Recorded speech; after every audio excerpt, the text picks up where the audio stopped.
We are here for Ask Us Anything from Do This, Not That. This is the short episode where all week long we get in questions. We get in work questions and we get in ridiculous questions. We try to tackle one of each. And if you want to submit a question, all you got to do is go to jschwedelson.com/podcast and you can ask anything. I mean, seriously, people ask us wild stuff. So please do. All right, the first question. Let's do the work question first. We got a question in from Ken from Atlanta. I love Atlanta. So I love everything about Atlanta. The only thing that's a little odd about Atlanta, no offense to Atlanta people, is so many streets are named with the word Peachtree. I never understood that. I don't get it. Like, where's the creativity in the street names? Do you know that over 50 streets have the name Peachtree in it in Atlanta? That's like weird. Anyway, love Atlanta though. All right, what's the question, Ken? All right, Ken's question is, what is an underutilized technique that crushes it in email marketing specifically?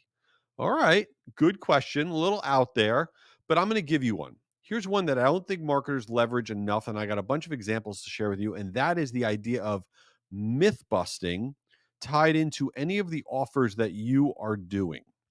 Let me first give you the stat, and then I'll explain to you what I mean by myth busting. The stat is this: when you have myth busting tied to your offer versus just a regular offer, the myth busting offer version on average has a 30% higher conversion rate for both business and consumer. And what you want to think about myth busting, this is in your subject line, in the headline of your email, on your landing page. Whatever is the biggest myth about your product, about your service, about your industry, you want to address it head on. I think marketers make the mistake of saying, you know what? I know people think that we're not good at this, or our product is too expensive, or it's not good for this, or they shouldn't buy it because of this, or they shouldn't hire us because of this. We're going to ignore that. And we're going to talk about the benefits that we think are valuable. No, you need to take whatever it is, that thing that you know that people are avoiding, your product, your service, your company, your sector, and you want to address it head on, because that's actually the thing that's holding people back from working with you, from buying your thing. I'll give you examples. First, on the consumer side, how about Dollar Shave Club? Their go to market is dispelling the myth that subscription razor services lock you in. And they dispel the myth by emphasizing the flexibility of their easy cancellation, right? Or how about Bombas? They're all about trying to counter the myth that athletic socks are all the same by highlighting that they have this like blister prevention thing. Because you go, you're like, oh, what's the difference between this sock or that sock? But they are busting that myth. Or how about Quip, the toothbrush, right? They're all about busting the myth that their electric toothbrushes are not expensive, and that not all electric toothbrushes are expensive, because that's what everybody thinks. And that is an obstacle they need to overcome. So they showcase how affordable it is and how simple it is. And this is what we want to do. Whatever is the thing that you already know to be the thing holding back your sales, your performance, that is the number one thing that you should be using in your marketing, because that's why you're not getting the business. I'll give you an example. Let's talk about on the B2B side, on the business side. How about DocuSign? How did they use myth busting? They constantly are using myth busting about the legality and security of e-signatures and how it's okay to use them for legal documents. Because everyone's like, well, I don't know if I can use DocuSign because this is a legal document. No. So their go to market is to say, no, you can. It's okay. Or how about Grammarly, right? We all use Grammarly. I have horrible grammar, but Grammarly is constantly in their marketing telling everybody, listen, Grammarly is not just for students. And they showcase how professionals are using it. So Grammarly is constantly trying to overcome the myths about their company. Canva's the same way, right? Canva is constantly debunking myths around design skills being required to create professional graphics. And now everybody can create professional graphics.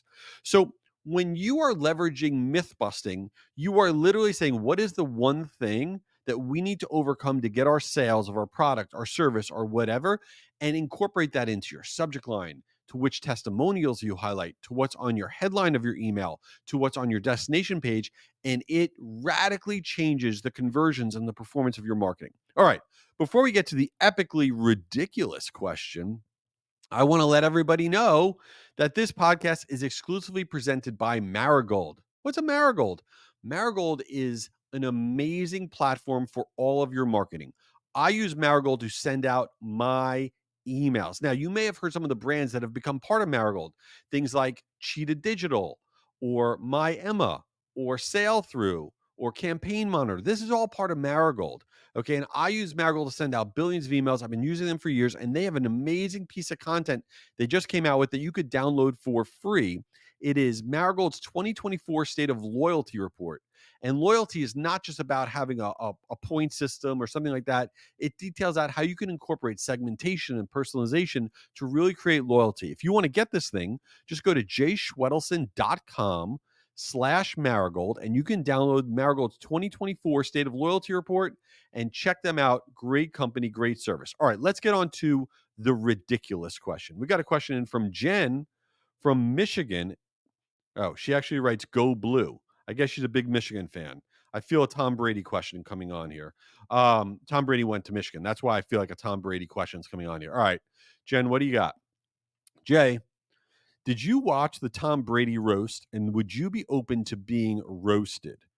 Okay, this is a fair question. So many of you may know on Netflix, Tom Brady, the former quarterback of the Patriots and the Tampa Bay Buccaneers, he was roasted live on Netflix, and a zillion people watched this thing. And I mean, he was really roasted. There was one comedian, Nikki Glazer. She was phenomenal. I mean, she crushed it. Now, what do I think about this roast? I think Tom Brady is ridiculous. I like Tom Brady a lot. Super cool dude, inspiring, all that stuff. But he's very famous. He didn't need to be more famous.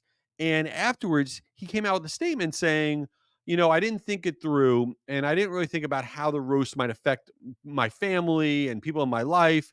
And maybe it wasn't the best idea. It's like, seriously? I gave that roast like 1 minute of consideration. I'm like, this is not going to end well. I mean, they're going to be saying some rough things. That's why it's called a roast. So I was a little bit like, what are we doing? Like, Tom Brady does not need to be more famous. He doesn't need to be front and center. So a roast is really good if you're like a B-level celebrity, because it kind of puts you back into the limelight. But if you're Tom Brady, you don't need to be doing this. Like, come on, dude. You don't need to be doing this. I mean, it was hilarious. I mean, Ben Affleck, I was a little worried about him. I don't know what he was doing on that roast. Kevin Hart was great. Jeff Ross was on there. That dude is like the roast master, like the king of all roasts. That's a very sad job. That's what I was thinking about when I watch him. All he does is rip on people. I mean, for a living. That's not nice. That's not fun. I don't know. So would I allow myself to get roasted? No. Why would anybody allow themselves to get roasted? That's horrible. And listen, I already know what everybody's going to say about me, and it's not good. It is not good. So no roasting for Jay. I'm sorry to disappoint you. I already get roasted enough by every time I do a podcast episode. People send me in emails and they tell me I'm a giant nerd, and that's fine. That's enough roasting for me. So, all right. I appreciate you checking this episode out.